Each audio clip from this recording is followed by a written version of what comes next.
a bunch of like teenage bees who are like, buzz, buzz, I hate my stripes, buzz, buzz. That's how they're bees, they say buzz, buzz after English words. And their dads are just cheering them on because they're making honey. Just like, keep it up, good job, honey. Calls her honey, that cunt.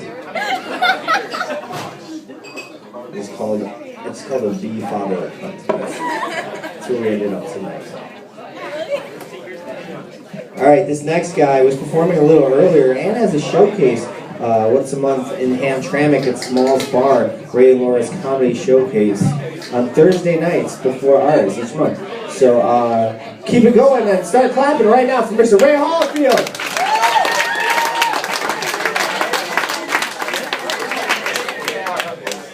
What's up, everybody? I have a 9-year-old daughter, and I've found out recently that she's not as smart as I thought she was. It sounds bad. She's not like doomed to a failure. I just have some work to do, I think. And I thought about this recently because I live next door to this couple, and they have a rescued pit bull as a pet. And I also have a rescued pit bull. And they recently got a second dog, another pit bull. And so their first dog would have a friend play with in the backyard. And I told my daughter this, think she'd be excited to see the new dog. And I told her, and she was like, well, why can't our dog be their friend? And I was like, our dog's kind of like not well behaved enough. I was like, we need to socialize him a little more. I was like, I think he might be a little too high strung. And my daughter's response was, lesbians. And she's right, it is a lesbian couple that lives next door to me.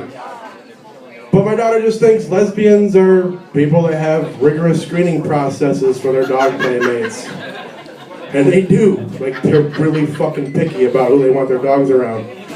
But that's just the tip of the lesbian iceberg. How am I going to tell her about all the other stuff? I don't have any Ani DeFranco records to fucking listen to. My daughter's got to learn about vest shopping. That's an actual thing that happens.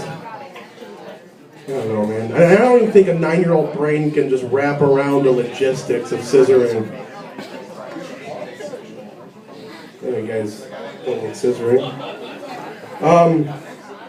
Since the first of the year, I've been working out and trying to eat better, and that's a joke that I wrote. That's not a real thing. I would like to work out and eat better. I don't like looking like John C. Reilly fucked Hagrid from Harry Potter. It's not a cool thing to look like. No one wants to look like the brawny paper towel man on the verge of diabetes. Like, that's not something you strive for. I made 3 real resolutions at the beginning of the year that I wanted to follow through with. I don't know when to use the phrase tomato tomato. I always fucking say it in the wrong time. I want to know when to say that at the right time. I want to stop snoring, like when I'm awake, and at rest, just breathing normally. And I want to mentally be able to have sex with a light on in the room.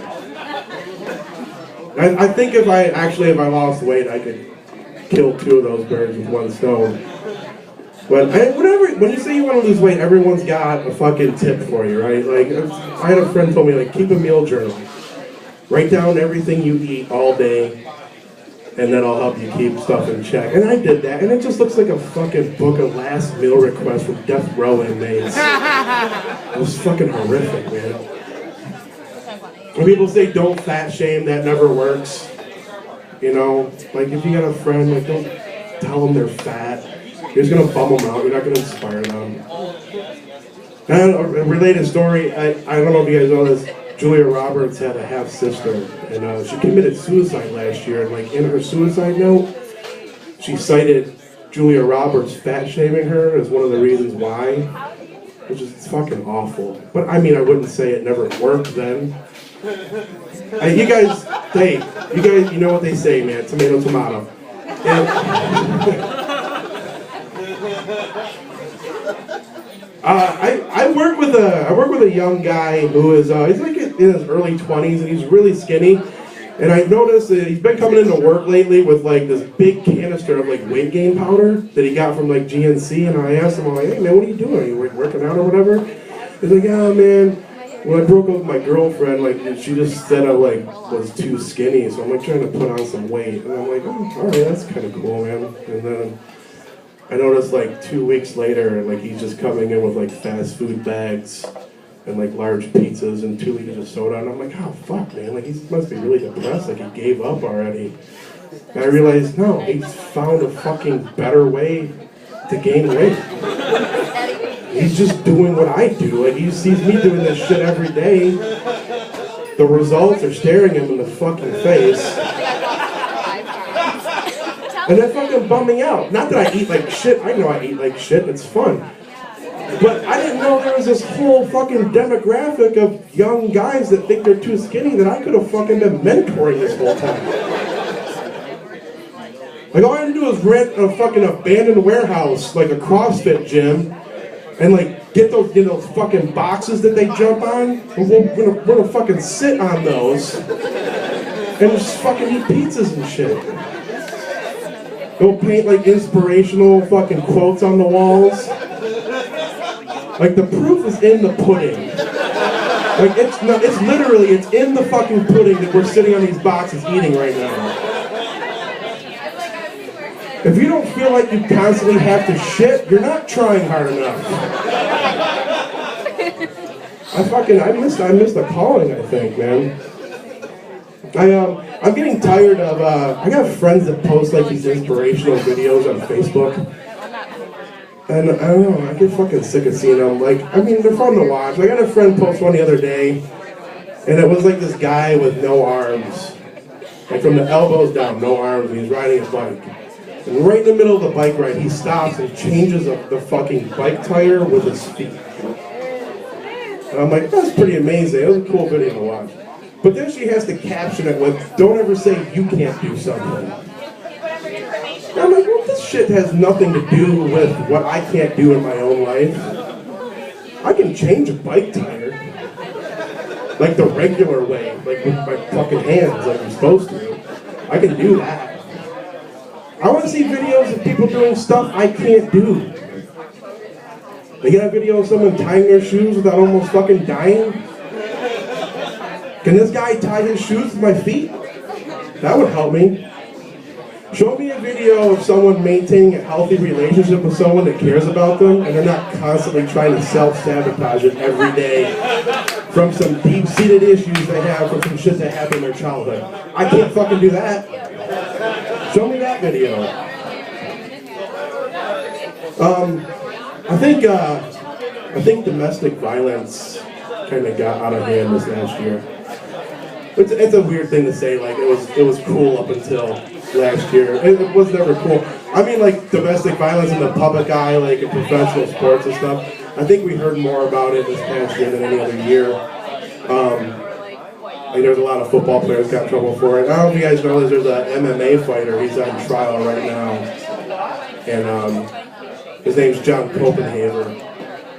You might know him more. He legally changed his name to War Machine. That's what he goes by.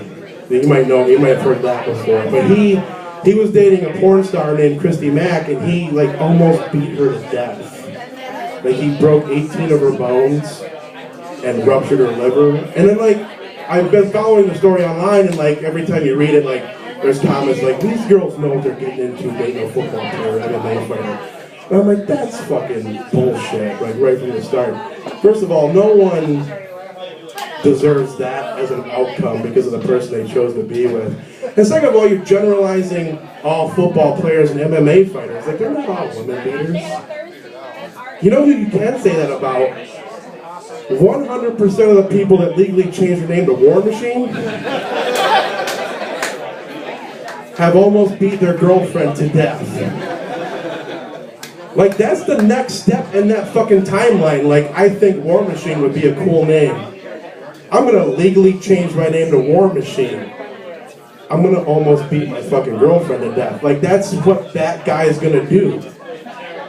And it goes the same. It goes for men too. There's a female MMA fighter. Her name's Cyborg. Have you ever with a girl named Cyborg?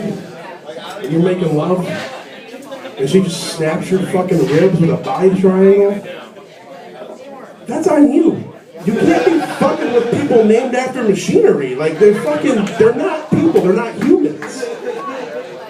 They're named after fucking mechanical things. That's what they're gonna act like.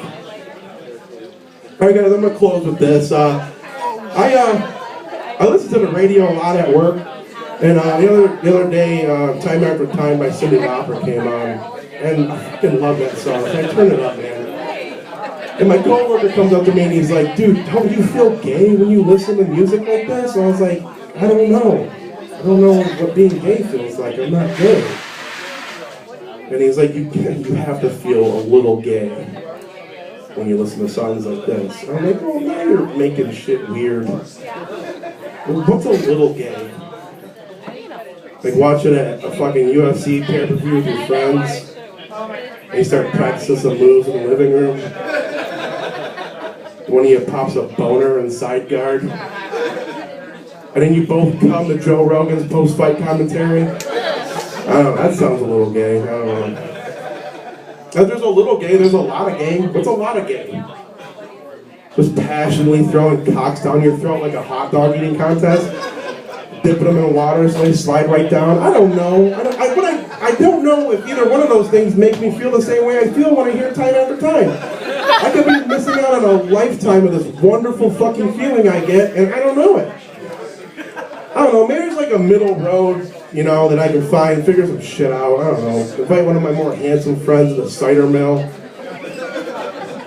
Go on a hike down a trail or something, and I don't know, wear really short jean shorts and tie flannels around our waists. Have some cider on the trail, stare in each other's eyes longingly. And then Time After Time starts playing in my head.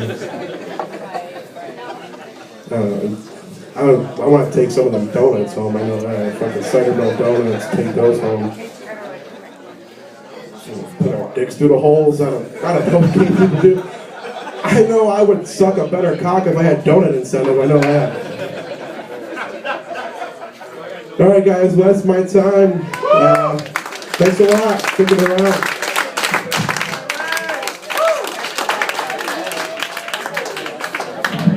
Make sure to catch Ray at the Ray and Laura Comedy Showcase, or Ray and Laura's Comedy Showcase in Hamtramck Bar. First Thursday of every month.